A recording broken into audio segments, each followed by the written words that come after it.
Greetings, Guardians, my name is Bife here. So let's talk about the finale to the Season of the Plunder and that final cutscene and all its various implications. There's a lot to unpack here, and I know for one, I have a lot of questions about the reliquaries and what Mithrax did. However, the biggest takeaway from all of this is that Osiris is finally back, and that he and Saint are finally reunited. For those of you that are checked out of the story somewhat, here's a little context.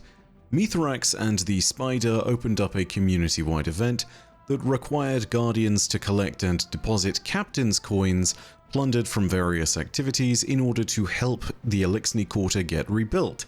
Now here's the thing, I want you all to know that the bunting cost a lot. It was a lot of bunting. And then there were the other, quieter improvements made to Spider's new mansion outside the Lost City's luxury district. So yeah, those 400,000 coins were very well spent in the Eliksni Quarter. All jokes aside, the improvements were pretty minor in game terms, but I think in the narrative, the fact that the Eliksni were being cared for by the Guardians would give Mithrax all that he really needed, and narratively speaking, it would allow him that key time to focus and study the reliquaries of his dark past. Although I wonder if he should also have maybe put a little time into investigating embezzlement under the part of Spider. I'm just saying, that's a lot for 400 million. Like, that's gotta be a very important lectern made of some really nice wood. Like, you got mahogany? You got a nice oak? What are the benches made of? Please don't tell me they come from IKEA. Anyway, point being, by studying these reliquaries, something remarkable happened. And that would lead us all to the series of events that came to pass from there onwards. Really quickly, let's just play the cutscene in full so that you all have seen that too.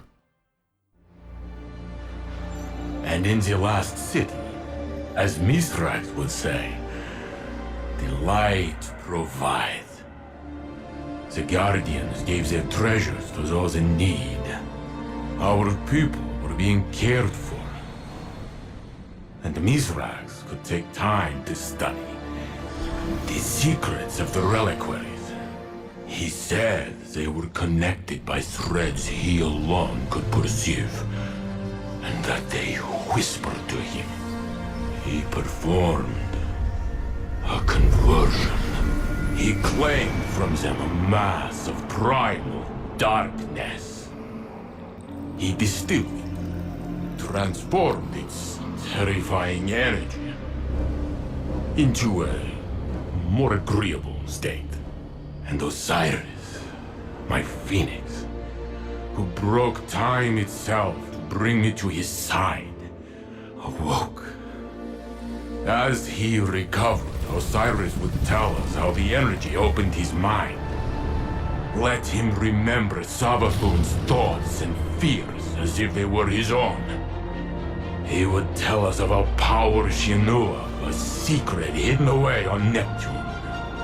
Yes, he would explain all of this. But when he first opened his eyes, his words were only, "Saint, my love." That was all. And that was enough.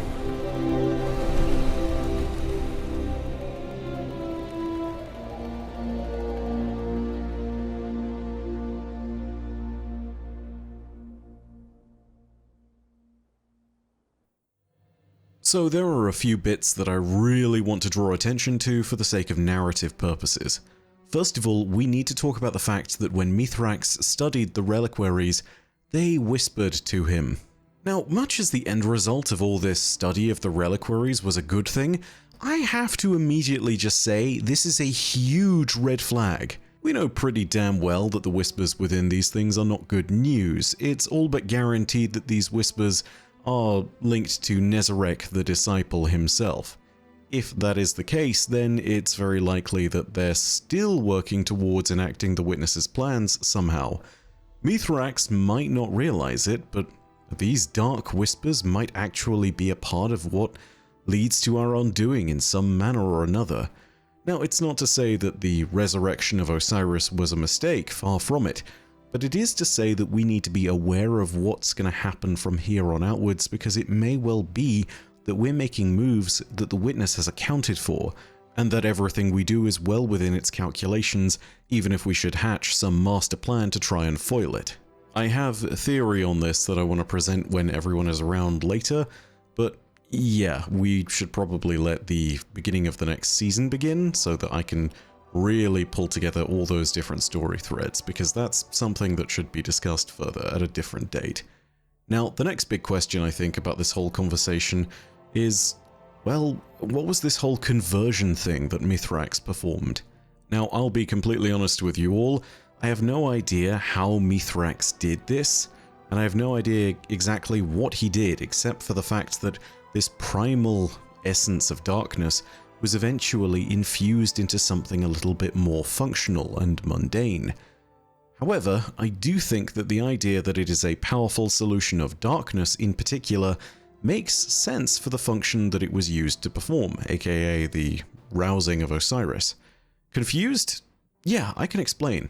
Don't worry.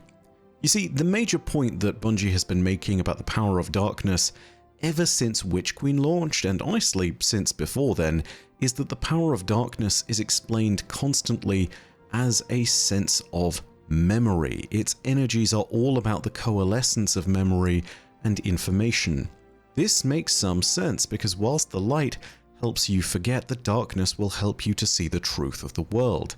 It's for this reason that when we use darkness-based powers such as Deep Sight within the throne world of Savathûn, it reveals new areas that aren't actually new, they're just memories of places that have been preserved and remembered by darkness, and can be made real again, tangible for but a moment by that power. Equally, the nightmares that we faced within the Season of the Haunted were all built out of the powers of darkness. When we finally managed to contain them, however, they eventually turned from nightmares of people that we knew into memories of people we once knew. Remember Sophia, Aldrin, and Gaul? Yeah, I'm talking about them. And if you go and take a look at those missions again, and you go and play the second half of them, you'll note that they do turn from nightmare to memory once they've been redeemed. So yeah, the darkness and a lot of its raw power is based in memory. So it makes a lot of sense that a refined mass of primal darkness would help Osiris return and would help restore his memories as well as his own personality and his own self. To give you all an idea of the state of mind of Osiris at the point before he's taken any such medication and before he's been roused from sleep, take a listen to this excerpt of lore from recent Trials gear, and remember that this is Osiris's perspective and it's very much muddled. Darkness floods me like breath, expanding with each thought. For a time it flowed out as often as in, giving me space to surface above the pressing sea and glimpse the cruel storm above, the distant hope of shore. But now there is only the sea, and nothing true remains. I shut all three of my eyes. I curl in on myself, offering the world my exoskeleton as a shield. No, I am human, soft and vulnerable, shellless and lightless. Waves crash over me, heavy, choking, inexorable. No choice but to drown. No point in swimming. Even the armored succumb to the depths. What chance have I? I wash up on a shattered stone breakwater. I do not know my limbs. I want. What? This craving pit echoing deep within me, what does it seek? I would crawl inland if I owned myself, if only to make the hungering stop. The world erupts beneath me. Stone becomes quicksand in an instant. I struggle, fear before thought, and it swallows me all the faster. I reach for aid. My hand is held. Saint? My fingers brush through open air, met instead by gripping claws. They tear at flesh and mind, wearing a grim intimacy, dripping in the sacrifice of thousands. I know these lie sharpened talons. Would I could tear that understanding from the synaptic heart of me. I am 100 shards of myself, shimmering, broken in freefall, glimpsing my own infinite reflections. Some shine gold, some burn sickly green, and some fade as soon as they are witnessed. I cannot guess which one is real. Perhaps one is her. Perhaps I am her. My senses lie. A familiar voice calls out, sonorous as the abyss, incomprehensible but sweet. I think I hear the fluttering of wings, but the hum of the sundial gives no direction. How long has it been? You can see just from that excerpt what the inside of Osiris's mind is like. I'm 100 shards of myself, shimmering, broken in freefall, really describes the core of the problem. Merging with the memories of Savathun and having himself possessed by the Witch Queen has made Osiris weaker by the means of the curse of a confused identity almost. Having one's mind overtaken and merged with that of a greater hive god is bound to have caused a shattering strain. It was well within Savathun's means and desires to keep Osiris confused in his time of containment, and it makes a great degree of sense that she didn't care for Osiris's condition when she'd finally used him to ultimately obtain her final goal at the end of the Season of the Lost, of disposing of her worm and allowing herself to fall to the light. Therefore, it makes a great degree of sense that a darkness infusion would indeed return and make sound Osiris's identity again, and that it is indeed something that would help him remember everything, not simply the memories that he had made, both of his life before and of the time that was spent in Savathun's clutches, but also of the information that was left behind. Again, I want to bring up that point of trust, though, because there is a third notion that needs to be examined here.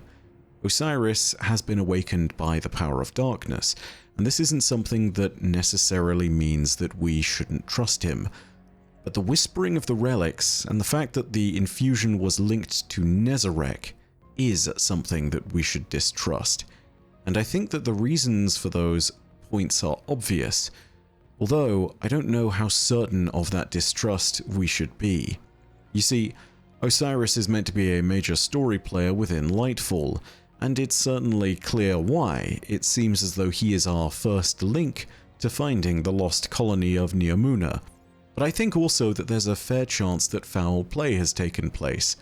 I believe that it's the case that we may be looking at an instance where we can't necessarily trust anything that came from the reliquaries. There are a few different bits and pieces that we need to analyze. We still don't know anything about whether the Curse of Nezarec is something that we should actually be wary of, and whether that might have somehow been passed to Osiris. And then there's the even darker possibilities. We might see Osiris obtain some kind of new power from this, and it might be something that's actually just beneficial. Imagine, say, an untapped degree of insight given by a more constant ability to use deep sight and the power of the darkness that resounds within memory and dimension. However, this is also something that we need to assess as a part of the play that Nezarec and the Witness might be conducting. If this is happening, then we need to be very wary, because maybe there is a terrible possibility that's just been enacted, which could be that Nezarec has only flipped the script on us, and that Osiris is once again possessed. If Osiris is in fact a puppet of Nezarec, expect it to be preceded by whispers that he hears and that no one else does. And if that is the case, and if that's what Bungie is planning on doing at some point in the far-flung future, a sincere you to the writers at Bungie, because that's just cruel. I don't see these possibilities as impossible, and I think it's more than likely that we'll see some leftover remnants of Nezarec in some form or another, but I imagine that that is a story beat that will come later and will come up when that line of questioning is brought up at some critical juncture that elevates the plot. Before we leave today though, I wanted to end on the happy note that this cutscene should really be, and I wanted to point out a few little references within it that help to elevate that story of the love of Saint and Osiris. The infusion that Saint administers to Osiris is served within a chipped teacup. This is referenced back in the Devotion 2 lore entry from the Season of the Risen, where Saint 14 describes how at one point Osiris and himself got into an argument. When Osiris, with his expressive and motion-filled arms, accidentally broke the cup, it gave the pair a moment of grace where they could apologize and remember that they were more important to each other than whatever they were arguing about. The final line Saint says in the cutscene is also of relevance and has been referenced before. "That was all, and it was enough," is the line. This is a reference from earlier in the lore, way back just before Osiris was possessed by Savathun. It's in fact from the last time that Osiris and Saint were actually truly together. In these moments before Osiris left to investigate the cryptoliths, Saint 14 managed to get a chuckle out of the warlock, and the two embraced. As the lore entry reads, "His mind is starside, but Osiris feels himself relax. Someday, this will be enough." You can read the full but very long lore entry in the Bungie.net lore entry known as Immolent 1. That's it from me for now though. I have lots of content still to get to, and there's a new season that comes about in about a week's time, so look out for more speculation on what the next season holds, a critique of the seasonal narrative, and all the other stuff that you can expect to see when a new season goes live. But that's all from me for today. If you enjoyed the video, go ahead and leave a like, and if you have any more thoughts of your own, go ahead and leave them down below in the comments section. Of course, you can also hit the subscribe button and the bell next to subscribe to turn on those email notifications if you want more Destiny lore content. I am back off of break now, I feel very refreshed, and I am very much ready to get back to work on this. So, let's go ahead and make some awesome content.